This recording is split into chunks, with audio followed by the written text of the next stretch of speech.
Hey all you OpenGL programmers, graphics programmers, shader coders. So I did a little change today to a project. I will show you real quick what it is. We'll get it right into the eye candy. I guess I can get a screenshot from there. Bada boom, bada bing.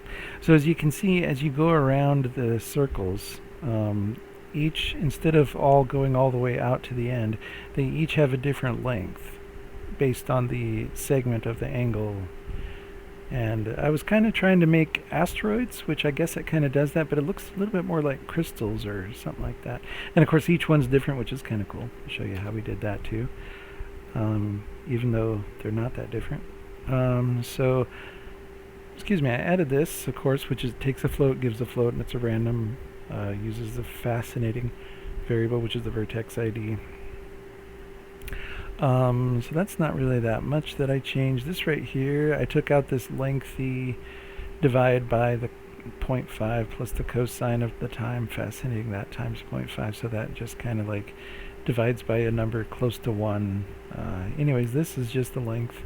And then if the length of the thing is less than 0.5, of course, which is what we're computing and all that, then it gets into this. This computes the radius, and it's floored. Okay, so GB, which is the grid. Okay, so it goes around in 13 times the length and all that.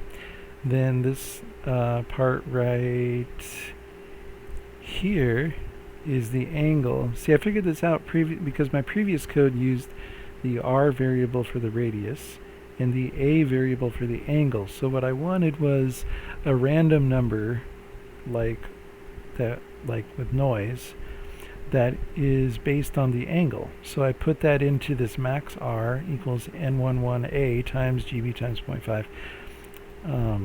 And then if that max R, if the radius goes above max R, then you discard.